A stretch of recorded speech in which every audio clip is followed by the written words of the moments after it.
کہ پیغمبر ان میں سے سب سے زیادہ عزتدار شخص ہیں اور وہ انہیں سمندر میں نہیں پھینکنا چاہتے تھے، لہٰذا انہوں نے دوبارہ پرچیاں نکالنے کا فیصلہ کیا۔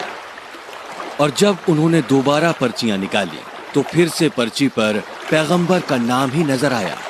لوگوں نے پیغمبر کو ایک آخری موقع دینے کا فیصلہ کیا اور تیسری بار پرچی نکالی گئی، لیکن پھر ایک بار تیسری اور آخری بار بھی پیغمبر کا نام ہی پرچی میں آیا۔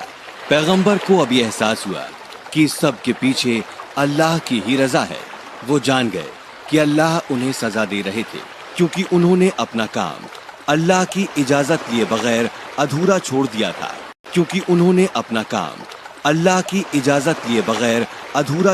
تھا، یہ فیصلہ لیا گیا کہ پیغمبر خود ہی پانی میں کودیں گے۔ ابھرتے سمندر کو دیکھتے ہوئے یونس علیہ السلام جہاز کی کگار پر کھڑے ہو گئے۔ رات کا وقت تھا اور آسمان میں چاند بھی نہیں تھا، تارے کالی دھند کے پیچھے چھپ گئے تھے۔ سمندر میں چھلانگ لگانے سے پہلے پیغمبر اللہ کا نام لیتے رہے، پھر انہوں نے سمندر میں چھلانگ لگا دی اور بڑی لہروں کے نیچے غائب ہو گئے۔ ویل مچھلی جو کہ جہاز کا پیچھا کر رہی تھی، اس نے پیغمبر کو ان لہروں پر تیرتے ہوئے دیکھا اور بنا کوئی وقت گنوائے ایک ہی بار میں انہیں نگل لیا۔ ویل نے اپنے دانت بند کر لیے، ایسا لگا مانو قیدگاہ کا تالا لگایا جا رہا ہو، اور پھر اس نے سمندر کی تہہ کی طرف غوطہ لگایا۔ پہلے پہل پیغمبر کو احساس ہوا کہ ان کی موت ہو گئی ہے، لیکن بعد میں سمجھ آیا کہ وہ زندہ ہیں کیونکہ وہ ہل سکتے تھے۔ انہیں احساس ہو گیا کہ وہ زندہ ہیں اور قید میں ہیں۔ اکیلے میں انہوں نے یہ سوچنا شروع کیا کہ شہر میں کیا ہوا تھا۔ انہیں احساس ہوا کہ انہیں شہر کبھی نہیں چھوڑنا تھا، بجائے اس کے انہیں وہاں رکنا تھا اور لگاتار لوگوں کو سمجھانا تھا، اللہ کی راہ دکھانا تھا۔ مایوسی میں پیغمبر نے پورے دل سے اللہ کو یاد کرنا شروع کر دیا۔ یا اللہ، تمہارے علاوہ کوئی اور مالک نہیں ہے، میں صرف تمہاری ہی عبادت اور عزت کرتا ہوں۔ میں نے غلط کیا ہے، لیکن اگر آپ میری مدد نہیں کریں گے تو میں ہمیشہ کے لیے کھو جاؤں گا۔ پیغمبر مسلسل اللہ سے دعائیں مانگتے رہے، مسلسل پچھتاتے رہے۔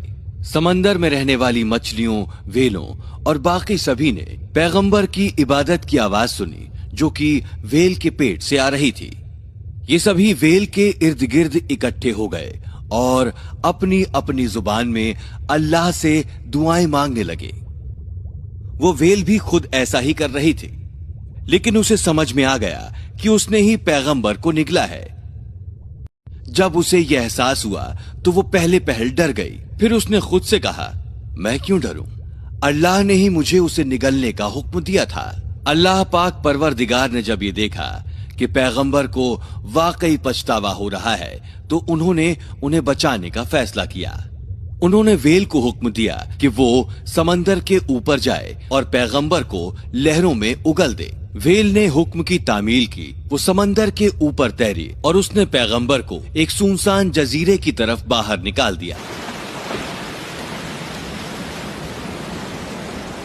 ویل کے پیٹ کے اندر رہنے کی وجہ سے پیغمبر اب کافی کمزور ہو گئے تھے، ان کا جسم سوج گیا تھا اور جب سورج اگا تو ان کے پورے بدن میں جلن ہونے لگی۔ درد کے پیغمبر چیخنے کی کگار پر تھے، لیکن وہ درد کو سہتے رہے اور مسلسل اللہ سبحانہ تعالیٰ کی عبادت کرتے رہے۔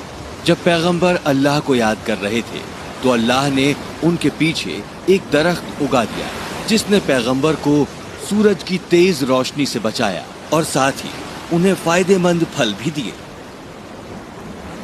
دھیرے دھیرے انہوں نے اپنی طاقت پھر سے حاصل کر لی اور نائنوے واپس جانے کا راستہ بھی ڈھونڈ نکالا۔ انہوں نے جب اس جگہ میں بدلاؤ دیکھا تو وہ بہت خوش ہوئے۔ نائنوے کی پوری آبادی نے ان کا خیر مقدم کیا، استقبال کیا۔ ہم اب صرف اللہ کی عبادت کرتے ہیں، صرف اسے ایک سچے مالک کی۔ یہ سن کر پیغمبر بہت خوش ہوئے اور وہ نائنوے میں تب تک رہے جب تک کہ ان کا انتقال نہیں ہو گیا۔